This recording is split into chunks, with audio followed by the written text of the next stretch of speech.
so nice, bringing you life, sharp like a knife, cutting you off like an old wife.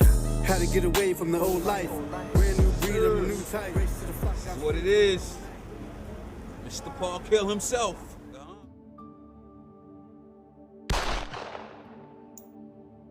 Trey 8, man, what can I say about 38, man?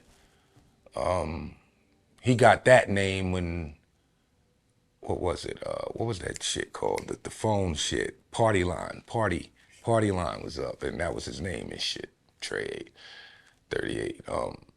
Barber used to cut hair. Good dude. Very good dude, man. He was just, the big brother that I just didn't have. He tried and everything, because when Corey came home, he was always with him. He made sure he was his protector. Rabbit, Desiree, Trey A. There was 4 friends. You couldn't come between them. If you fight one, you're fighting all of them. So once my brother passed, he took on my brother's position and everything. So he was always there for the old mom, how we say old mom, but he was always there for my mom all the time. Anytime she called him, she'd be like, Tracy. She called him Tracy. She didn't call him no Trey 8, so she always said Tracy. Tracy Francis is what I would definitely call, he was a 140 shorty. He grew up in 140.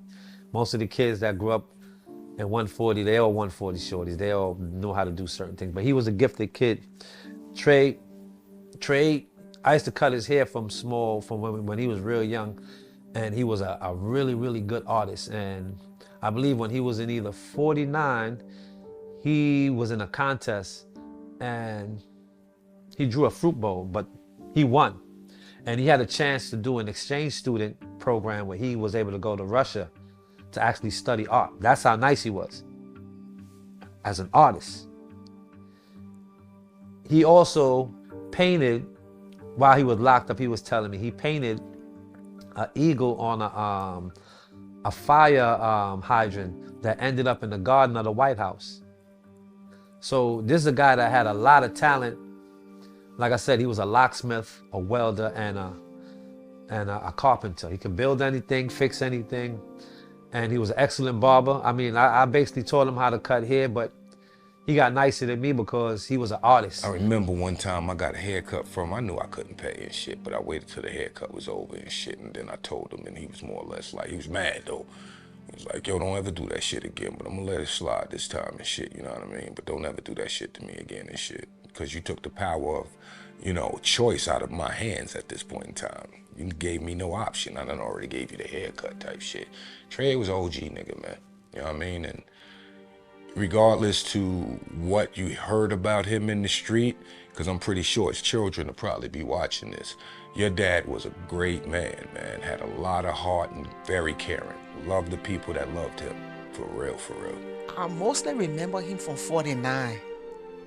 I don't remember him from 57. I remember him when we all went to junior high school, and I mean, this is funny, but some of the girls then had a crush on him, I think even at the time he died, I think he was very gifted. The sad part about it is, see, sometimes it's a lot of geniuses around us every day, and people don't get a chance to know themselves. And just when he started knowing himself and figuring himself out, that's when his life got ended. And that's the real, when I tell you a shame, because if you could take, anybody could take a small idea, just it's like lighting a lighter, and you could do like this, you're not getting no spark. And a lot of people have a lot of ideas, but they could never make it transfer it into actually tangible good.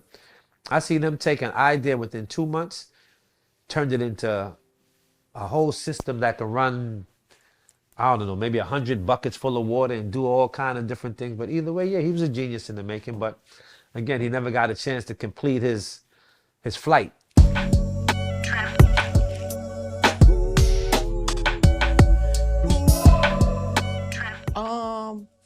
The only thing I know is when I moved to Vanderbilt, 320 Vanderbilt. That must have been maybe in 1997. I used to sometimes see him, and I would see his wife with his children. At some point, it fell apart, you know, and yeah.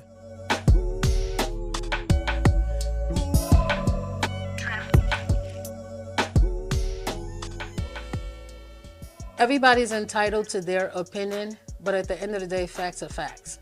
That's how I look at it. You know, I would never try to tarnish or try to say anything negative about their relationship from my aspect, or try to make a belittle or anything like that, because that was before me. I have absolutely nothing to do with that. You know, the things he shared to me about the relationship, why it didn't work out and everything, or whatever the case may be, that was something that he confided in me. You know, and why it didn't work out is between them. I mean, I know people may not be happy because, I mean, at the end of the day, who wants to see their husband with somebody else and you still want to be with him and everything, you know? Because we definitely had words. We had, you know, they actually jumped me and all that.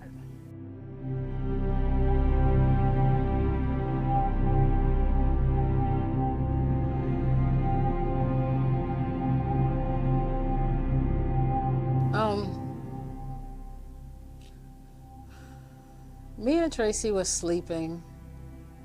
We had already went to sleep and everything, and we had to help my friend move. She had asked if Tracy, you know, she was moving from Maryland. So she had asked if I could please, she was coming late, and it was just gonna be her and her boyfriend at the time, and you know, she wanted Tracy to help because she didn't have nobody else to really help with the stuff. So we went out there to go help. As we were moving the furniture, going back and forth, she lives on the 3rd floor, and I was on the 2nd floor.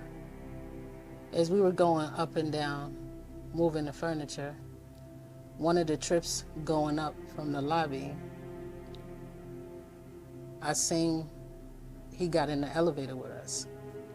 He started a conversation about, you know, why was I over there trying to hook up his wife with somebody else and all this crazy stuff he was talking.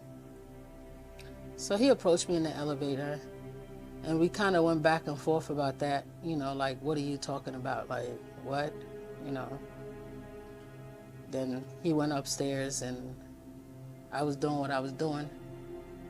You know, so I decided, I said, well, let me go upstairs and go talk to them, him and his wife together, because I don't know where he get that stuff from. But let me go talk to both of them, you know, because I didn't even know where the hell that was coming from. Like, hook her up with what? With who? So I went upstairs to go talk to the both of them, and everything went left when I went upstairs. Everything just, it came from a conversation.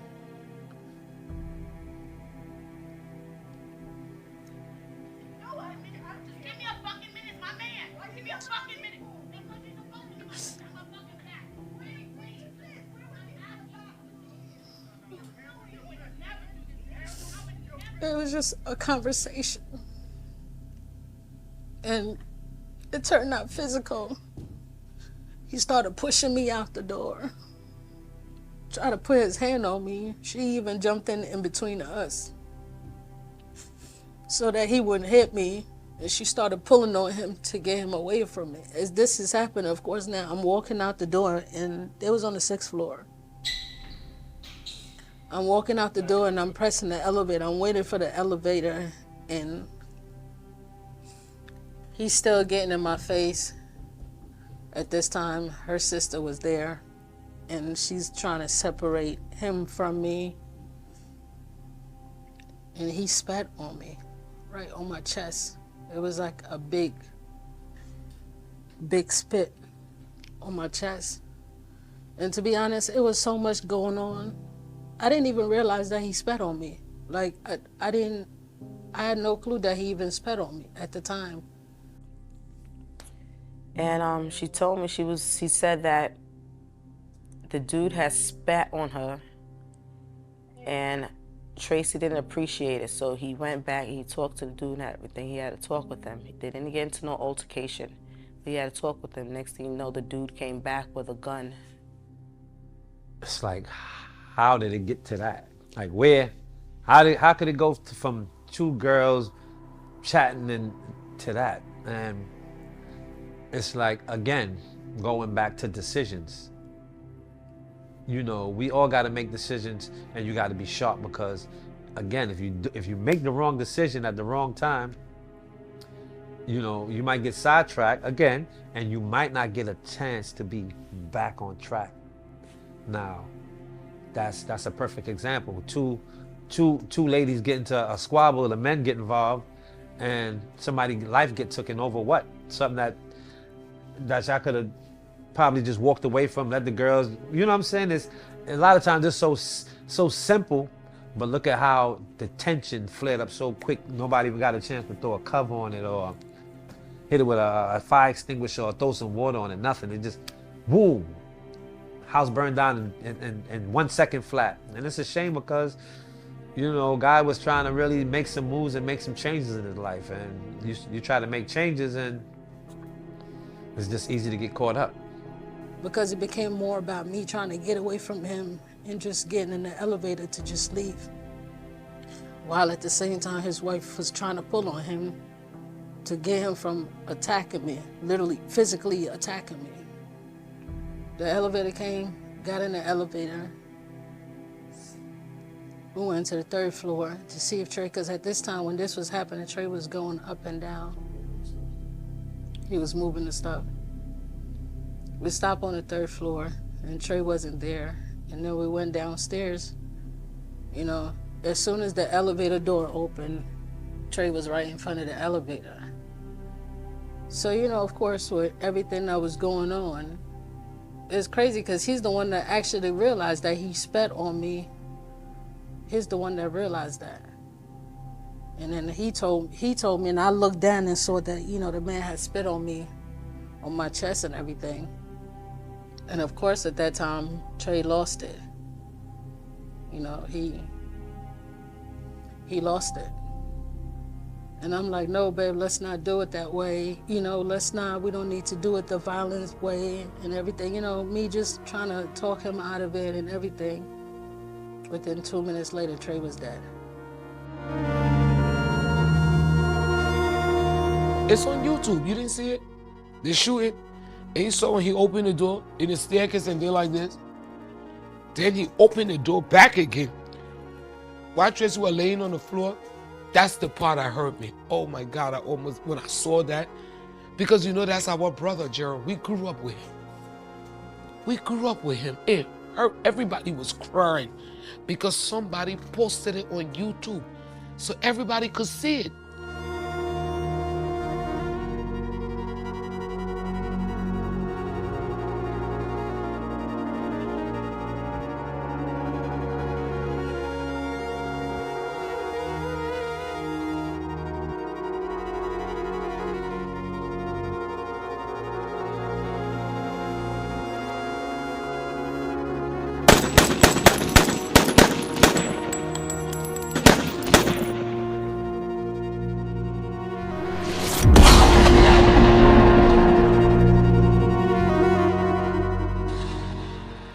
Damn.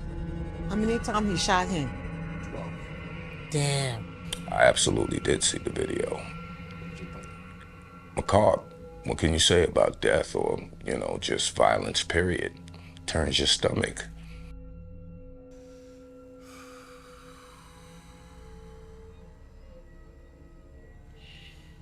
You know, I think the most hurtfulest part about that, aside from, you know, it was two parts of family playing that role in that.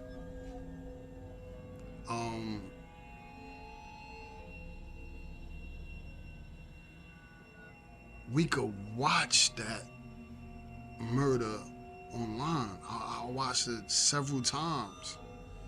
And it's disheartening, it's crushing, you know, actually see him go like that. I just know that it was a terrible scene, and for me, the fact that people had access to see it, again, I look at his children and it's like, who wants to see their father, you know, murdered on film over and over and over again? I don't want to cuss in the camera the same way he said, because they played it in court. He told him, "Holeless, you pussy-ass African nigga," shot him right in his head, in his forehead. And Trey went to block it. He did like this. On the camera, he did like this.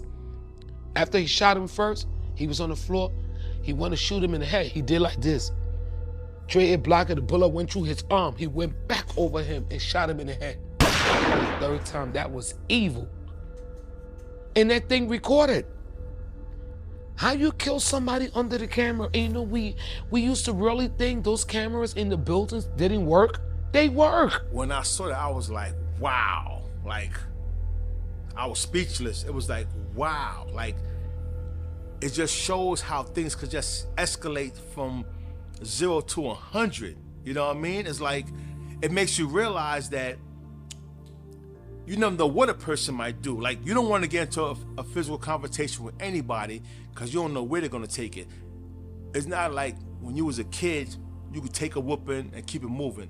A lot of times people, they don't want to take a loss. You know what I mean? Whether the guy lost, didn't lose, they don't want to, if you get into a physical thing, they might think, well, this guy might want to come get me. Let me go get him first. I don't know what's going through a person's mind. But if you could avoid a physical confrontation, avoid it at all costs. Like, I've never even connected that we could be in danger or that it even could have went that far or anything like that. So I'm running. As the bullets is going off, I'm running from my front door, because remember, I'm on the second floor, I'm going to the third floor. If you're running top speed, how long does it take for you to get upstairs? Not long, seconds. And I go upstairs, I don't see nobody. Nobody's there. It was like a ghost town, just out of nowhere, from people moving stuff. It was like nothing was happening. And then somebody opened their door, and he was like, "You all right out here? You all right?" I'm like, yeah, I'm all right. He was like, "What, do you know him?" I'm like, "No, who?"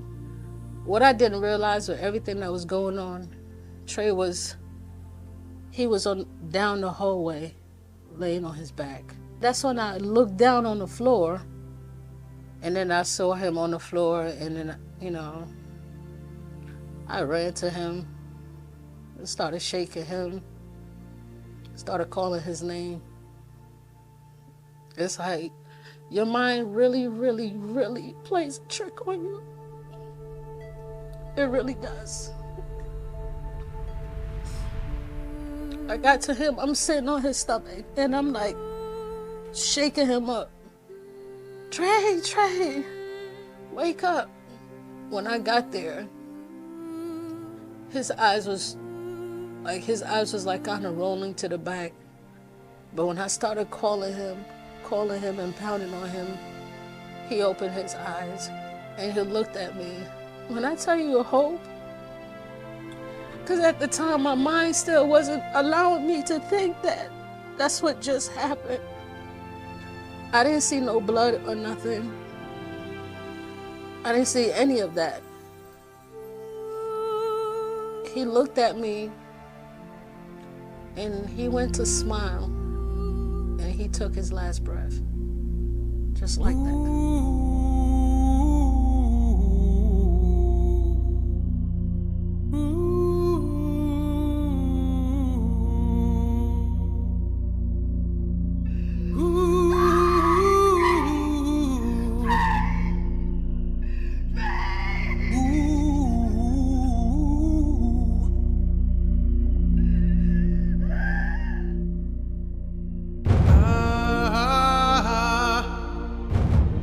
33-year-old Asim Martinez was arrested and charged with the murder of Tracy Francis.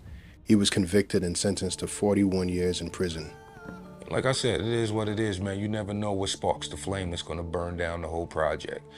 But when it happens and shit, you wanna be one of the people gathering the water to put the fire out. It was just stressful because it's just been 3 months. I lost my brother and then I lose this one who's also my brother. And it really was painful. And like this guy, when you saw it, they showed us the video of how he got killed, and that was just a disturbing scene to even watch. You know, that's something you don't even want to relive it or look at it again, because it's like, how could you take somebody's life like that close, like that? Just do that. Like, how could you? I mean, it's just crazy how, you know, people you grew up with and people you've known your whole life and everything, like, we out here killing each other for stupid nonsense, stupidness. You know, and it's like, it's years and years and years down the line and it's still going on. And it's like, are we ever gonna learn? Is there ever a lesson? Like, people really out here killing people that they knew, grew up with. Like, is the hatred that much? Was that the end result of things? You guys couldn't talk it out? You don't even have to fight it out, but you couldn't even talk it out? You couldn't just sit down and be men and just talk it out? Like, you couldn't just save your own black skin, and we got so much stuff going on with Black Lives Matter and all that stuff. They killing black people and everything. Like, you couldn't even put your 2 cents and try to at least create that thing like, okay, well, that's my brother. I'm not going to do that. No, we'll talk it out. We can't talk it out. Let's just go our separate ways. So it's amazing that these crimes are still going on. And it's like, we're not teenagers no more. When we was at the beginning of seeing these things, we are grown. Some of us are like rusty now. Like, what are y'all doing? Like, we still doing this out here though?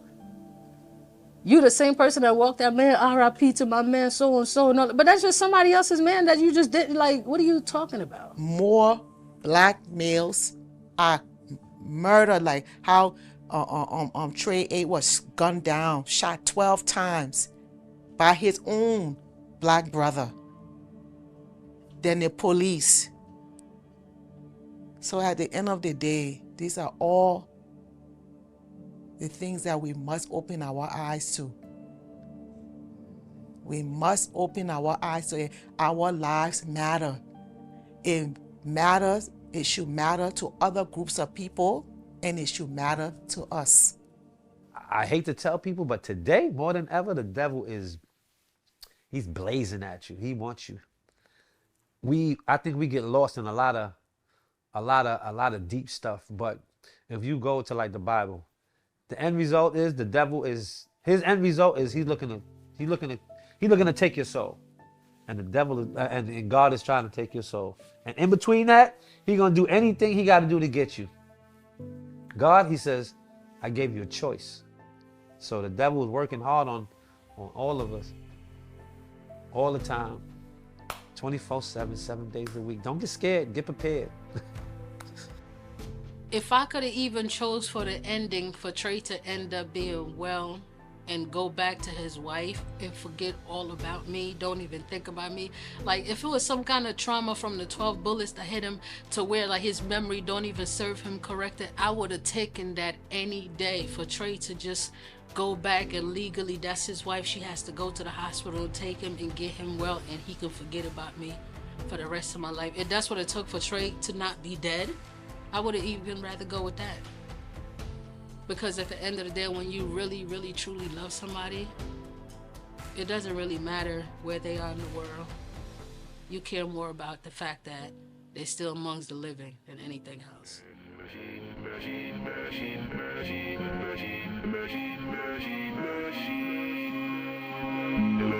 Machine.